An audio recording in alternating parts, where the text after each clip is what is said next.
கடைசி கால தீர்க்கதரிசியின் தேவ வார்த்தை.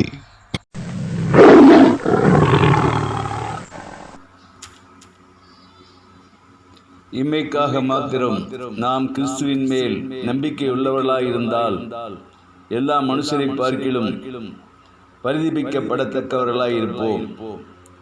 கிறிஸ்துவோ மரித்தோரிலிருந்து எழுந்து நித்திரை அடைந்தவர்களில் முதற் பலனானார். மனுஷனால் மரணம் உண்டானபடியால் மனுஷனால் மரித்தோரின் உயிர்த்தெழுதலும் உண்டாயிற்று. ஆதாமுக்குள் எல்லோரும் மரிக்கிறது போல கிறிஸ்துவுக்குள் எல்லோரும் உயிர்ப்பிக்கப்படுவார்கள். அவனவன் தன் தன் வரிசையிலே உயிர்ப்பிக்கப்படுவான். முதற் பலனானவர் கிறிஸ்து, பின்பு அவர் வருகையில் அவருடையவர்கள் உயிர்ப்பிக்கப்படுவார்கள். அதன் பின்பு முடிவு உண்டாகும். அப்பொழுது அவர் சகல துரத்தனங்களையும் சகல அதிகாரத்தையும் வல்லமையும் பரிகரித்து தேவனும் பிதாவுமாய் இருக்கிறவருக்கு ராஜ்யத்தை ஒப்புக் கொடுப்பார். எல்லா சத்துருக்களையும் தமது பாதத்திற்கு கீழாகி போடும் வரைக்கும் அவர் ஆளுகை செய்ய வேண்டியது. பரிகரிக்கப்படும் கடைசி சத்துரு மரணம். சகலத்தையும் அவருடைய பாதத்திற்கு கீழ்ப்படுத்தினாரே, ஆகிலும் சகலமும் அவருக்கு கீழ்ப்படுத்தப்பட்டதென்று சொல்லியிருக்கும் போது சகலத்தையும் அவருக்கு கீழ்ப்படுத்தினவர் கீழ்ப்படுத்தப்படவில்லை என்பது வெளியரங்கமாயிருக்கிறது. சகலமும் அவருக்கு கீழ்ப்பட்டிருக்கும் போது தேவனே சகலத்திலும் சகலமாயிருப்பதற்கு குமாரன் தாமும் தமக்கு சகலத்தையும் கீழ்ப்படுத்தினவருக்கு கீழ்ப்பட்டிருப்பார். மேலும் மரித்தோர் உயிர்த்தெழாவிட்டால் மருத்துவர்களுக்காக ஞானஸ்நானம் பெறுகிறவர்கள் என்ன செய்வார்கள்? மருத்துவர்களுக்காக ஏன் ஞானஸ்நானம் பெறுகிறார்கள்? நாங்களும் ஏன் எந்நேரமும் நாச மோசத்திற்கு ஏதுவாக இருக்கிறோம்?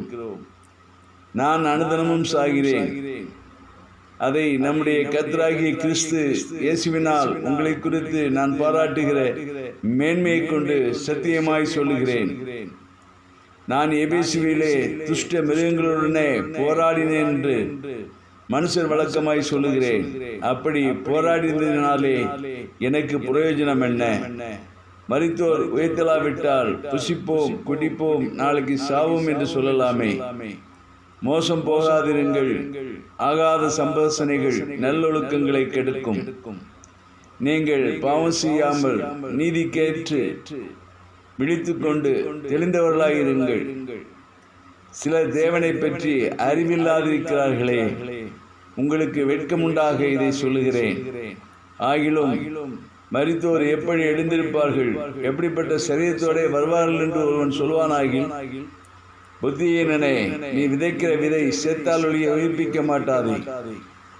நீ விதைக்கிற போது இனி உண்டாகும் மேனியை விதையாமல் கோதுமை அல்லது மற்றொரு தானியத்துடைய வெறும் விதையை விதைக்கிறாய். அதற்கு தேவன் தமது சித்தத்தின்படியே மேனியை கொடுக்கிறார். விதை வகைகள் ஒவ்வொன்றிற்கும் அதற்கேற்ற மேனியை கொடுக்கிறார். எல்லா மாம்சமும் ஒரே விதமான மாம்சம் அல்ல. மனுஷனுடைய மாம்சம் வேறே, மிருகங்களுடைய மாம்சம் வேறே, மச்சங்களுடைய மாம்சம் வேறே, பறவைகளுடைய மாம்சம் வேறே. வானத்துக்குரிய மேனிகளும் உண்டு, பூமிக்குரிய மேனிகளும் உண்டு. வானத்துக்குரிய மேனிகளுடைய மகிமையும் வேறே, பூமிக்குரிய மேனிகளுடைய மகிமையும் வேறே.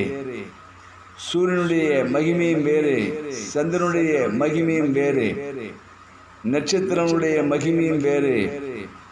மகிமையிலே நட்சத்திரக்கு நட்சத்திரம் விசேஷித்திருக்கிறது. மரித்தோரின் உயிர்த்தெழுதலும் அப்படியே இருக்கும். அழிவுள்ளதாய் விதைக்கப்படும், அழிவில்லாததாய் எழுந்திருக்கும். கனமீன உள்ளதாய் விதைக்கப்படும், மகிமையுள்ளதாய் எழுந்திருக்கும். பலவீனம் உள்ளதாய் விதைக்கப்படும், பலமுள்ளதாய் எழுந்திருக்கும். ஜென்ம சரீரம் விதைக்கப்படும், ஆவிக்குரிய சரீரம் எழுந்திருக்கும். ஜென்ம சரீரமும் உண்டு, ஆவிக்குரிய சரீரமும் உண்டு. அந்தபடியே முந்தின மனுஷனாகிய ஆதாம் ஜீவாத்மாவானான் என்று எழுதியிருக்கிறது. பிந்தின ஆதாம் உயிர்ப்பிக்கிற ஆவியானார். ஆகிலும் ஆவிக்குரிய சரீரம் முந்தினதல்ல, ஜென்ம சரீரமே முந்தினது. ஆவிக்குரிய சரீரம் பிந்தினது. முந்தின மனுஷன் பூமியிலிருந்து உண்டான மண்ணானவன், இரண்டாம் மனுஷன் வானத்திலிருந்து வந்த கர்த்தர். மண்ணானவன் எப்படிப்பட்டவனோ மண்ணானவர்களும் அப்படிப்பட்டவர்களே.